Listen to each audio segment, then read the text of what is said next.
It's been a considerable amount of time since I followed the UFC as religiously as I did way back in, what was that, the UFC 100 era, so like the early 10s. But that doesn't mean I haven't been paying attention. And one person who's definitely caught my attention in 2020 is Dana White. The dude just could not be stopped. His style was impetuous, and his defense was impregnable. To steal an old Mike Tyson quote, when everybody else was locking down, when the NBA got their panties in a bunch and decided to shut their doors, the NHL was I think like a day later, and then not that long after that, spring training wrapped up as well, and everybody fucking got sent home, and Dana White was still standing there. He had a show to put on that weekend, and motherfucker, it went off, and everybody was calling him everything other than a child of God under the sun. And I was standing back just looking. This is way before we started the channel here. And I was looking at him and it's like, you know what? He's doing the best he can. Okay, everybody else is closing up shop. And this is when we all thought that COVID was going to come around and kill us all. He was just going to stand there and put on the fights as best he could with whatever tools were available to him. And the fighters at the time were saying, hey, this is tough shit for everybody, and we just want to come out here and we want to entertain the people. And anybody who wanted to opt out or anybody who tested positive simply weren't allowed to fight. And that's the best that you can do. And that's, well, how every other sport league has gone on to do it. But Dana White was out there first and foremost and kind of just set the standards, and the UFC is the only sports league that grew in 2020, okay? Yeah, okay, WWE and AEW, they were running everything at the exact same time, and I'm pretty sure AEW still hasn't hit any of the ratings that they did when they first got on TV, and the WWE should have been off TV because it's fucking terrible at this point, but no, the UFC is here, it's making money.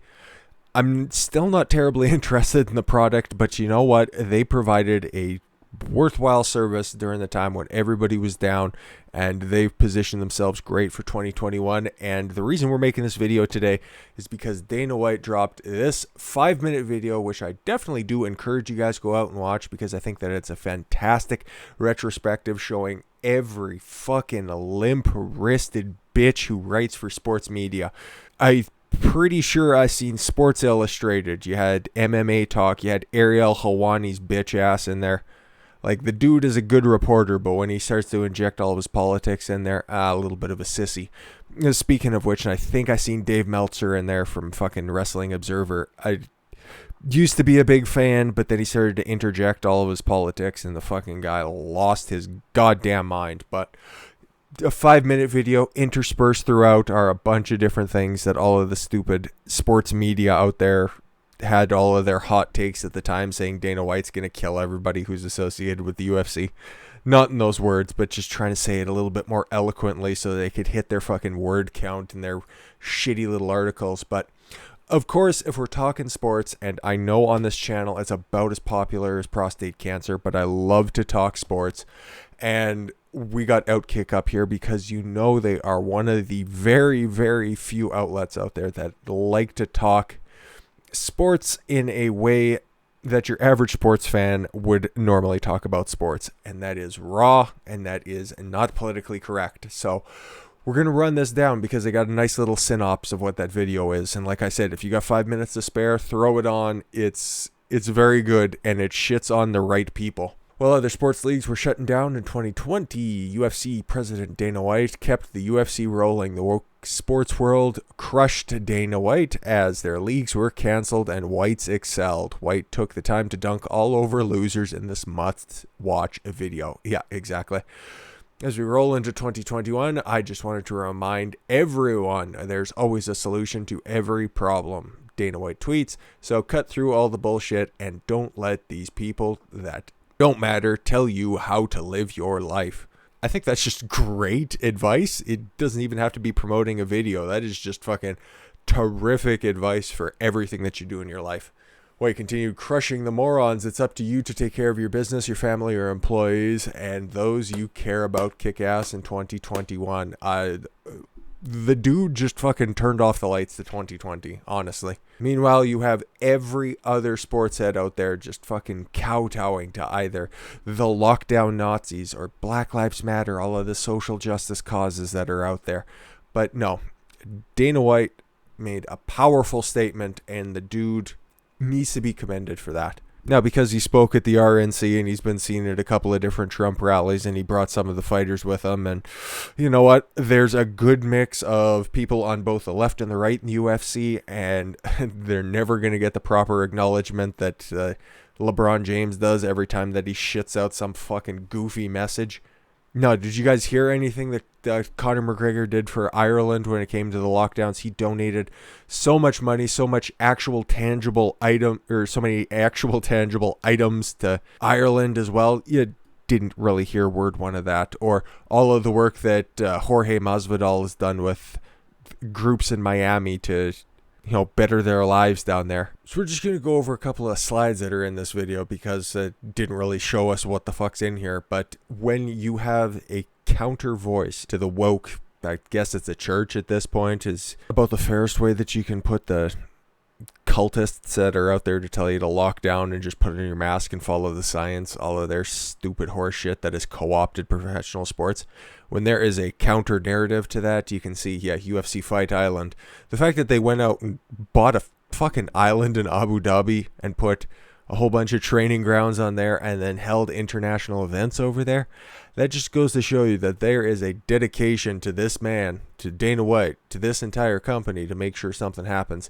I understand that they have contracts out there. I understand that there's shit that they needed to do so that they wouldn't lose any of those contracts. But at the same time, like I said before, the fighters wanted to fight, okay? They wanted to put on a show and they still wanted to work, okay? They wanted to earn their money.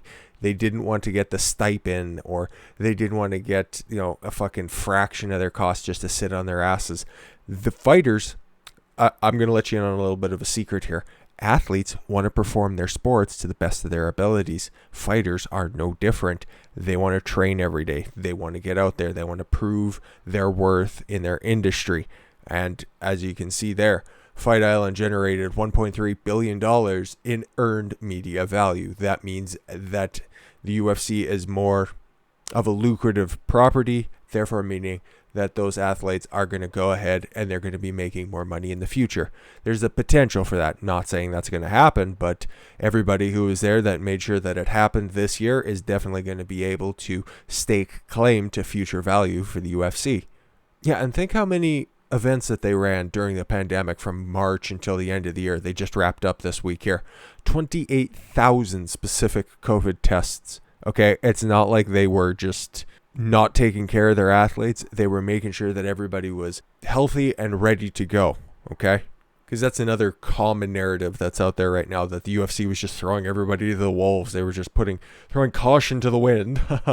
But no, everybody was looked after. There were several high-profile fights that were canceled and altered because people tested positive or tested negative and then retested positive and then tested negative. The fucking tests are barely accurate to begin with. Oh, as you can see here, Alan Dawson from April 6th. Dana White has denied being the poster boy of corporate greed. See how they like to slander anybody who wants to go out there and, you know, just try to run their business at this time? Oh, you're just a capitalist. Oh, they're just, throwing that around like it's a fucking pejorative. What are you, retarded? And that right there is the most beautiful slide I could stop on. 0 jobs lost at the UFC. I don't think any other industry of that size can make that exact same claim. How about year over year viewership up 33%? Okay, you hear a lot of the professional sports world pundits, oh, there's fewer fans in the stands, oh, there's not the same kind of atmosphere. That means that's one of the reasons why the viewership's down. Well, UFC didn't have any fucking fans since March, so what's your excuse there, pal? So yeah, I'm going to chalk this one up for a victory for the good guys out there, and I hope you guys follow the exact same lead that he's trying to put out there. Look after yourself, look after your family, look after your employees if you're fortunate enough to be a small business owner and you have some people under your employ. And make sure that you set yourself up properly for 2021. If you're relying on that shitty stimulus check, which we just looked at there, in order to make a difference, you're going to find a different excuse going forward in order to not make a difference. So changes can be made in an instant, and I don't really want to end on some kind of a sappy fucking self-help note like that, but it's the most powerful thing I can think of saying. So I will end, though, on a Marcus Aurelius quote, which is far more profound than kick ass in 2021. Sorry, Dana, but that might look like a nice hashtag, but it's not necessarily an inspiring message. Waste no more time arguing about what a good man should be. Be one. And know that there are women watching as well, and that applies to you as well. We're talking about mankind. Come on now. Anyways, guys, I thank you all very much for the gift of your time. I've been Don Consuelo. I want you to follow your gut and get after it. Take care, everyone.